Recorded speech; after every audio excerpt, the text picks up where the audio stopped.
Spoilers ahead for the films The Elephant Man, Eraserhead, Twin Peaks, Blue Velvet, and Mulholland Drive, as well as the novel The Stranger by Albert Camus.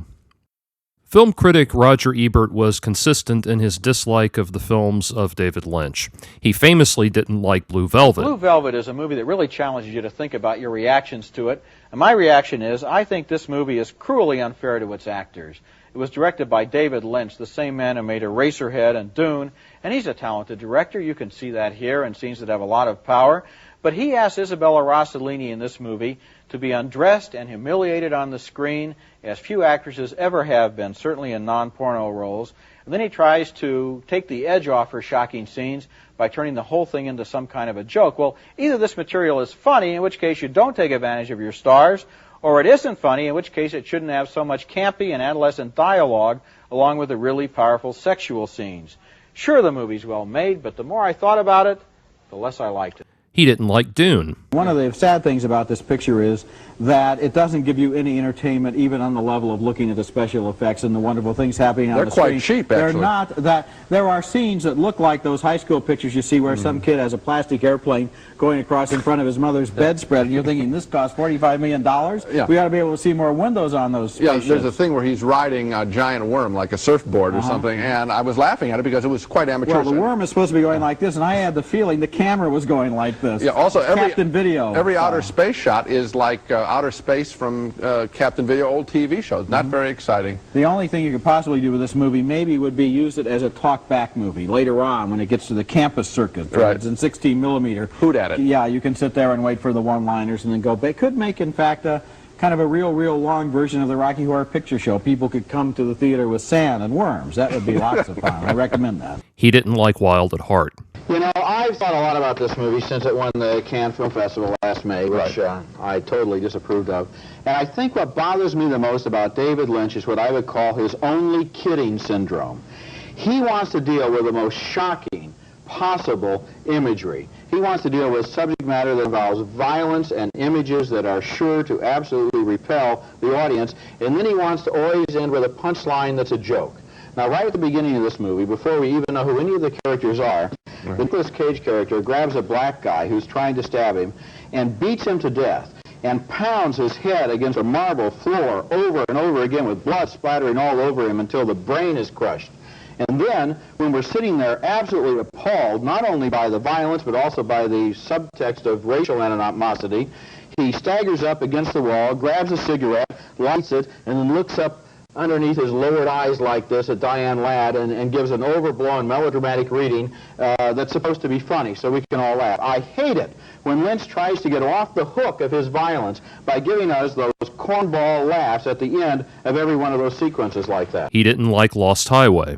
Boy, I feel just about the same way. You know, every time I see a David Lynch picture, I think to myself, this guy is so gifted that if he would only just break down and make a movie instead of being so clever all the time and trying to outsmart himself with basically what are sophomoric little plot devices, you know, stuff that it would be very hard to make this convincing. It doesn't pay off, it doesn't have a purpose, it seems contrived, it seems frustrating, and not to an end. No, it just lays there, again, I don't know if anybody could make heads or tails of this material. It was a trend that would continue unbroken until Lynch released 1999's The Straight Story and his 2001 magnum opus, Mulholland Drive.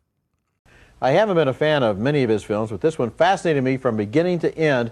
It takes place in a Hollywood that is part Tinseltown, part film noir, and all dream. This is your purse.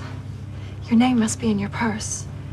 And stars Laura Elena Herring and Naomi Watts as two women, or are they really just one woman, involved in a murder mystery, or is it a murder, or is it a mystery?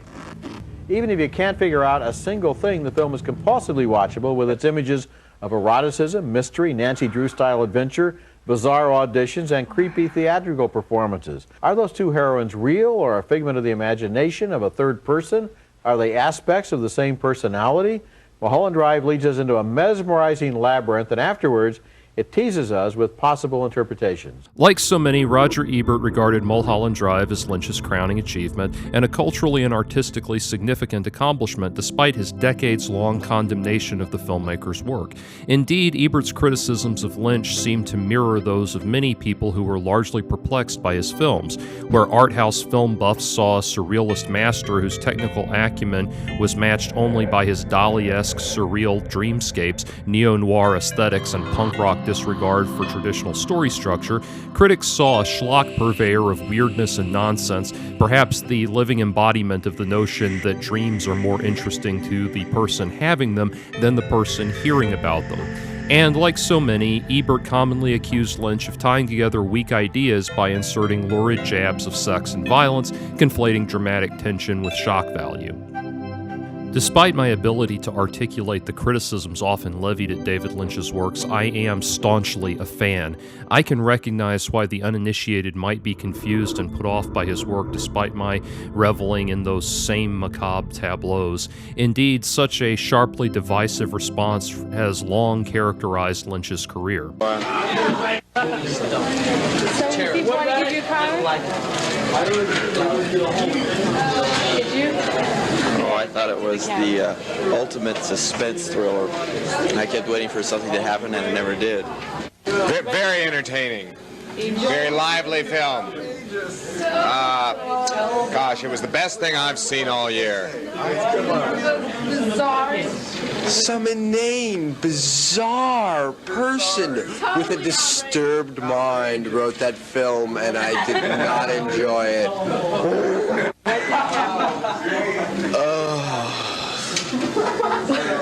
I enjoyed it very much. My kind of movie. Eraserhead is a unique motion picture experience. I recommend it to everyone. I liked it. I've seen it 5 times. It's the weirdest thing I've ever seen. It was very good acting, but I've seen it 8 times, and that's about enough. This time I interpreted it as a nightmare, this time. I thought there were other meanings, but now I'm not sure, really. I compare it to early Fellini, but I like Fellini better. The most intense thing I've ever seen in my entire life. I thought it was an intelligently made, compelling nightmare about the repressed sexuality of Henry Spencer. That was his name, right? Henry Spencer. And I think that failure to understand David Lynch's films comes from the fact that people most commonly focus on his most bizarre and otherworldly creations, namely Eraserhead, Blue Velvet, Lost Highway, Mulholland Drive, Inland Empire, his multitude of short films, and of course Twin Peaks in all its many multimedia forms. Let's not mince words, these are the man's weirdest movies, and as such, the ones we assume to have the most meaning since they're the most difficult to understand. As a result, his more traditional films, such as Dune, Wild at Heart, and The Straight Story, are often ignored by cinephiles of both the fan and detractor persuasion alike. That's a shame, too. They're excellent works and offer their own unique vantage into the filmmaker's thought process. Of those often disregarded works, I would argue, is one that best articulates Lynch's worldview and provides the best possible window into understanding his entire body of work.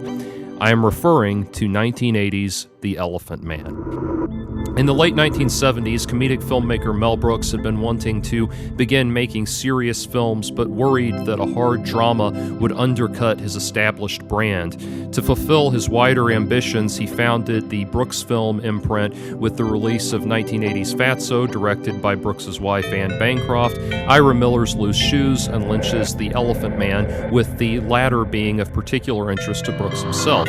After receiving the script from producer Jonathan Sanger, who himself had just optioned it from writers Christopher DeVore and Eric Bergen, Brooks decided to back the project but not be listed in the credits over concerns that his name would have audiences expecting a comedy. Sanger would suggest David Lynch as director, and despite having not heard of him beforehand, Brooks would enthusiastically agree after being shown Eraserhead. Lynch had been busy developing his next feature, a neo-noir detective thriller called Ronnie Rocket, but would subsequently shelve the project indefinitely to focus on The Elephant Man. a biopic telling the story of the severely deformed London socialite Joseph Merrick, called John Merrick in the film, and his friendship with physician Frederick Treves, played by John Hurt and Anthony Hopkins respectively. The film would go on to become a critical and commercial success, earning 8 Academy Award nominations, including Best Actor for John Hurt and Best Director for David Lynch, cementing the latter's reputation as a maverick director with a captivating vision to match his technical skill. The Elephant Man is an unrelenting and often horrifying look into the human capacity for cruelty and the madness of crowds. Merrick himself, while unsettling to look at, becomes quickly sympathetic. It is the mean-spirited world around him that is truly upsetting, and the horror of the film comes from the existential dread one feels in realizing that it is the evil inclinations that bubble just beneath the surface of so-called civilized society that are truly monstrous.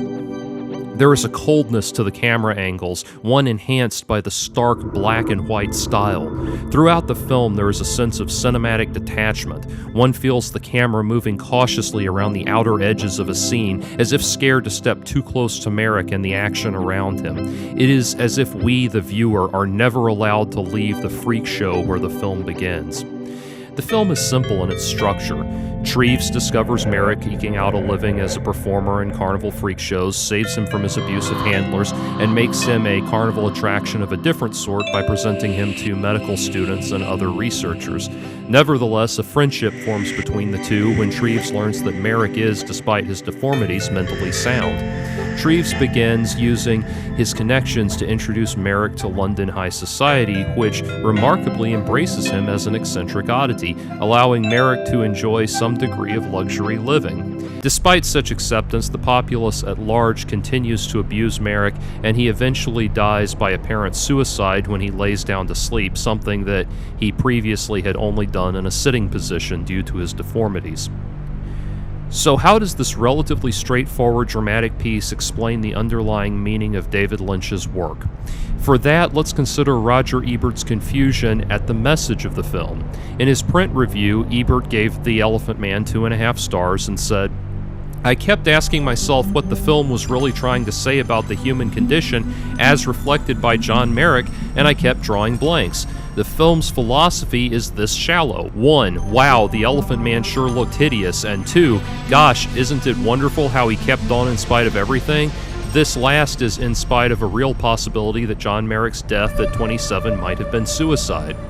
Ebert can be forgiven for his bemused response. Like much of Lynch's other work, the film's deeper relevance would not be understood until much later, when it could be given a meta-analysis alongside his larger filmography. So what does The Elephant Man have to say about the human condition? Arguably that our existence is absurd. Life is cruel and inherently meaningless, and we are born into a savage world that is indifferent to our suffering and unable to provide us with meaning. This is the essence of the absurdity of existence as espoused by French novelist and philosopher Albert Camus, and one can argue that his concept of absurdity underlies the puzzling nature of Lynch's films. David Lynch has long maintained that while many are quick to label his films surreal or dreamlike, the word which best describes his work is absurd. Indeed, his production company is even called Absurda. To articulate what absurdity means to him, Lynch has said, "Absurdity is what I like most in life, and there's humor in struggling in ignorance. If you saw a man running into a wall until he was a bloody pulp, after a while it would make you laugh because it becomes absurd." And that word absurd seems to be Lynch's calling card. In another quote on absurdity, Lynch said, "I look at the world and I see absurdity all around me. People do strange things constantly, to the point that, for the most part, we manage not to see it. That's why I love coffee shops and public places. I mean, they're all out there." That understanding of absurdity is certainly reflected in Lynch's films, not just in their frequent lack of overt meaning, but even in the haunted aura of desperation exuded by so many of his characters. Lynch summarized Lost Highway and Inland Empire as a man in trouble and a woman in trouble, respectively. And it's a fitting summary in both cases. Both seem to detail the lengths to which the human mind will go to protect its consciousness from a confrontation with the harsh truth of reality. Lost Highway tells of a man so distraught by being put on death row that he literally becomes a whole other person. Inland Empire follows a woman as she slips into a deranged fantasy world to escape her overbearing husband and his growing awareness of her affair with a co-star. This sense of cognitive detachment pervades Lynch's work. In Mulholland Drive, an actress goes mad when she fails to confront the reality of the Hollywood fame machine. In Wild at Heart, a mother loses her mind because she refuses to accept the irrational passion of her daughter's relationship. And in Eraserhead, a new father loses touch with reality when he cannot accept the alienated nature of his existence as a single father. Conversely, characters in Lynch stories tend to fare better and even thrive when they learn to welcome the absurd. In Blue Velvet, a young college student confronts the horrific reality of violence, human trafficking, and organized crime that underlies the placid surface of his small-town existence, and ultimately triumphs when he, symbolically, embraces the chaotic meaninglessness of the cruelty that surrounds him. In Twin Peaks, an FBI investigator is ultimately able to crack a seemingly unsolvable case when he employs investigative methods that seem wholly and completely illogical on their own. In the world of David Lynch, characters are not driven mad when they embrace the absurd, but rather when they refuse to accept it. So why would David Lynch have this vested interest in making us confront the absurd? Well, for that we need to look at the ultimate absurdist, Albert Camus.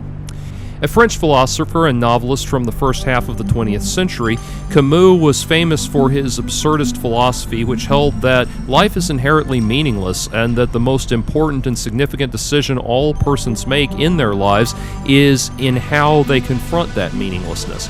For Camus, there were three fundamental ways to confront absurdity. One can commit suicide, one can take up religion and spirituality, or one can accept and embrace absurdity and start living for the moment. In The Elephant Man, we see John Merrick confront all three modes. First, spirituality is explored when he proves his cognitive capacity by reciting the 23rd Psalm and expressing his appreciation for it. Later, he attempts to live for his own enjoyment when he becomes a prominent London socialite, something that becomes impossible when the unsophisticated hoi polloi refuse to acknowledge him as anything other than a carnival freak. Finally, and tragically, he lays down and dies, a willful act of suicide. While I've never been able to find Lynch citing Camus as an influence, his philosophical worldview parallels the director's cinematic world to a T. The writer's most famous work, The Stranger, tells of a man who has chillingly embraced the utter meaninglessness of life to the point that he can commit murder and be subjected to the death penalty with complete indifference. Throughout the novel, the narrator, Meursault, diverts his attention away from the emotionally captivating aspects of the narrative and onto the uncomfortable and off-putting. For example, early in the novel, Meursault attends his mother's funeral and, far from focusing on grieving or the solemnity of the moment, becomes fixated on a group of elderly attendees. Nearly all of the women wore aprons, and the strings drawn tight round their waists made their big stomachs bulge still more. I'd never yet noticed what big paunches old women usually have. Most of the men, however, were as thin as rakes, and they all carried sticks. What struck me most about their faces was that one couldn't see their eyes, only a dull glow in a sort of nest of wrinkles. On sitting down, they looked at me and wagged their heads awkwardly, their lips sucked in between their toothless gums. I couldn't decide if they were greeting me and trying to say something, or if it was due to some infirmity of age. I inclined to think that they were greeting me after their fashion, but it had a queer affect, seeing all those old fellows grouped round the keeper, solemnly eyeing me and dandling their heads from side to side. For a moment, I had an absurd impression that they had come to sit in judgment on me. Such a tedious tableau that fixates on the sickening minutiae of the mundane reads like a French version of Lynch's own habit of holding on the discomforting weirdness of the odd people that populate Americana.